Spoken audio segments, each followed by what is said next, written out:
Hey everyone, hope you had a great week. I sure did. This week I'm coming with some video from Blackhawk. Now this is my longest ride last week. Threw on the camera and got a fair bit of footage.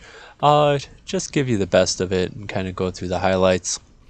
Blackhawk is one of my go-to trail systems in the area. It's a little bit further of a drive for me than Camrock is, but it's really not that much more. I think Quarry Ridge is actually the closest, but regardless, this is when I spend a fair bit of time at. Excellent system. It is a private club. In the winter they have skiing and snowboarding and stuff like that, which is pretty cool. But they have a separate membership. Just as a heads up, if anyone is going this year, $45 per person or $90 for family will get you in for the year, which isn't too out of line with, I guess, trail system passes.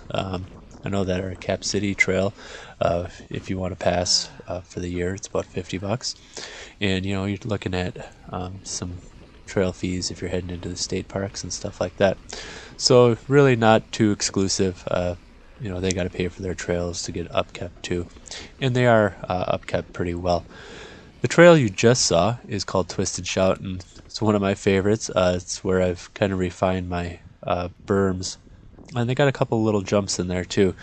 If you look back through a fair bit of my footage, you'll see some shorts and stuff from that line. This is at the top of the hill too. This is kind of at the end, and it's got a little jump line in it. This is great for sessioning. When I'd go ride out with my son, he'd love this little line. He could probably ride this for hours on end. This great little flyover, pop over that. It's kind of nice, and then you can kind of just float these too. The nice thing about this top little section of the park is that there isn't a ton of climbing, and it's super family friendly. So if everyone kind of wants to go out for the day, you can kind of have the kids running up top, hitting some of these jumps.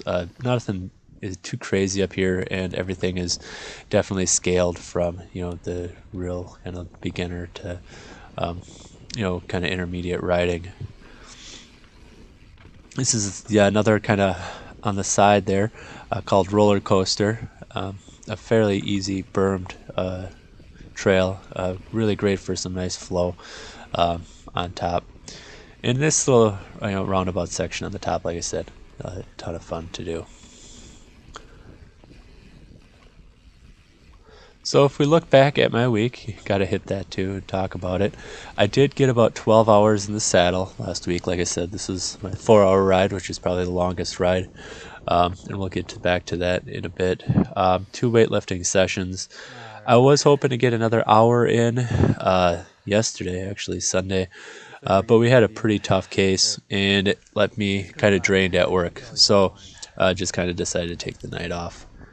Now, what we're dropping into now is called the Gully, and this got updated just a couple of years ago. It was a really fun line, and now it's turned into kind of a monstrosity. If you like big jumps, these are big jumps. On this bike, I've got my carbon fiber cross-country bike with flex stays. There is no way I'm going to even attempt to fly over these. That's asking for trouble. And the GoPro effect really is in full swing here.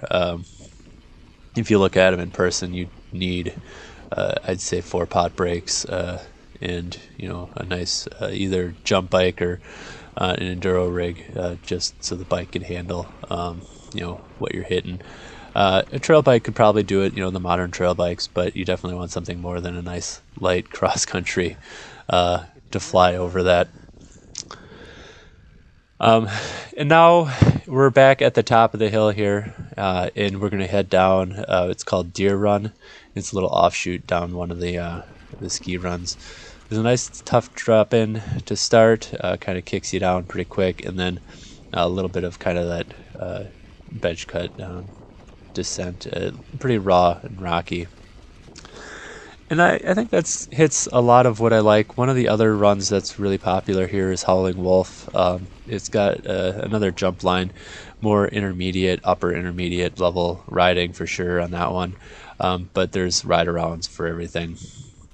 And then one of the really cool features of Blackhawk is it connects right into the Pleasant View runs, and I'll head up and give you a full kind of ride around slice. But that's another system. You can actually ride into Blackhawk from it, and you can ride through the Pleasant View. So when you're out there riding, 4 hours, like I was, it actually gives some good variety. I think probably 5 to 6 loops around the entire thing. If you wanted to hit basically everything there, would be about 4 hours in length. That ride itself, the 4-hour one, was more of working on flow and skill, nothing too intense. We didn't want heart rate to get up too high. Overall, I did average 145 beats a minute on that. There was about 3,000 feet of climbing, and really the only double track is that connector to Pleasant View. The rest of it is pretty much single track, like we're seeing here as we're getting into slice a little bit. Nice bench cut climb, nice rocks and stuff in here. Some just good single track is the way I see it. And this is kind of a pretty nice, decent sized trail to ride through. Back to my week. One of the things I did talk about for the past few weeks was alcohol, and I made it about 2.5 to 3 weeks without a drink, which is a really great reset. And lately, what I have been enjoying are sparkling waters, dark cherry concentrate, a couple slashes of bitters, and just enough whiskey to give it some flavor.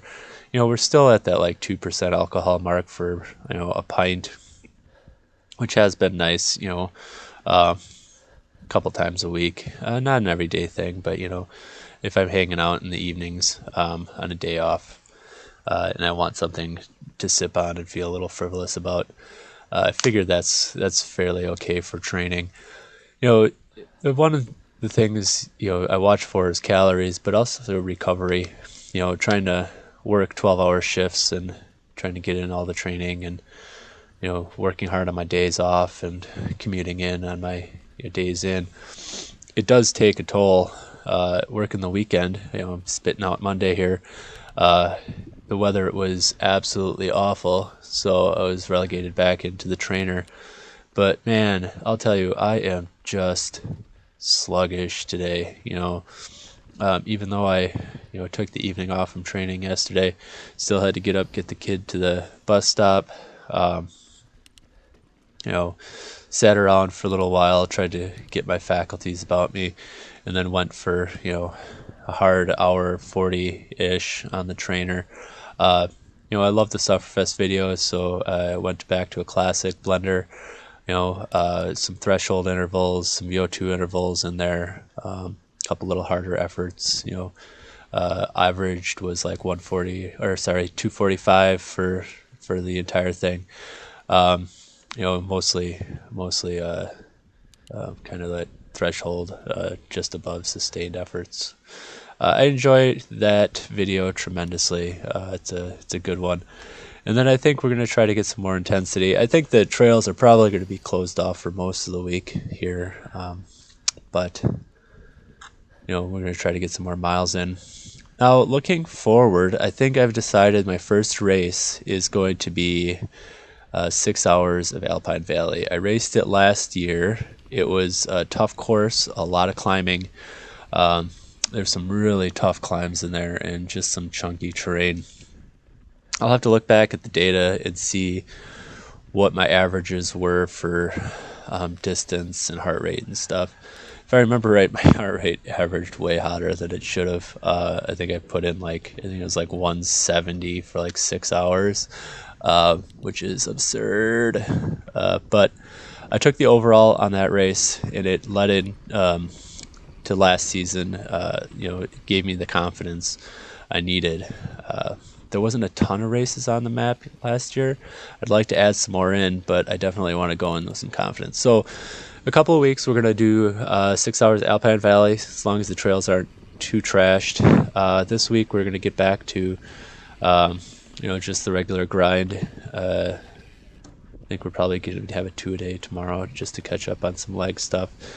And yeah, I just want to say again, thanks to my sponsor, Hammer Nutrition, for keeping me going. I have burned through almost all of my protein powder, and I've got to re-up that. And I've really been loving the sustained energy. That's been my go-to for, well, this ride. 4 hours is almost all just sustained energy in my bottles, liquid nutrition. Uh, ate a couple figs, I should say, when I got to the truck. Dried figs. Absolutely love to eat real food. It's not something I would do in a race situation, though. Each dried fig has about 2 grams of fiber in it, and as okay as that is here and there, racing and eating, 10 figs and getting 20 grams of fiber sounds just horrific on the GI tract. So we'll just use those as treats here and there, and keep with the endurance fuel as it is. Now, this is a kind of a nice descent, and it's a little bit carvy. It's more natural berms in it, some chunky sections. It helps me work in my flat turns, confidence for sure. There's a little bench cut on the side of a few of these, and one of the things I do enjoy about this trail, and you'll see it coming up here, if I don't mention it, is there's kind of a washout gully that you kind of circle around, which is a ton of fun just to see it. If you look at some of my shorts, you'll see me kind of coming through that. That was for this week, and it's coming up here. Yep. I'd love to sit through a storm next to this. I think that'd be absolutely gorgeous. You see that water rushing through. That sounds cool. And then a couple more swooping berms. All right. I'm going to tell you, I've heard of people going over those and wrecking themselves, so I'm a little bit more cautious rather than ripping my bike around. There's a few sections that you can do that in, but that's one of them that I'm still throwing caution into the wind.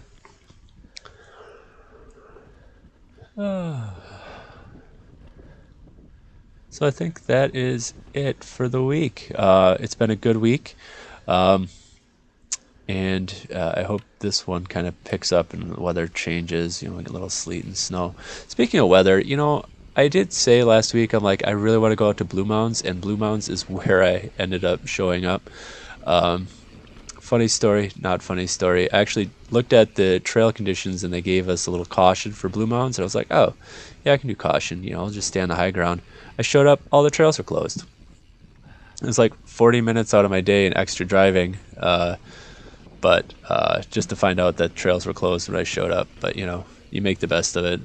Turned around, went to Blackhawk, did my 4 hours, sent my spouse a message and was like, hey, they closed it. And she's just kind of replied back. She goes, hey, man, take your time. You do you.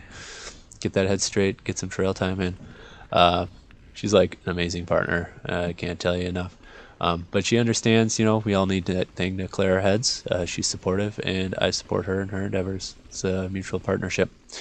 But anyways, guys, Slice is coming to an end. This is heading back to that connector, back to Blackhawk, and I am headed back to training. So take care, have a great week, and I will see you next one.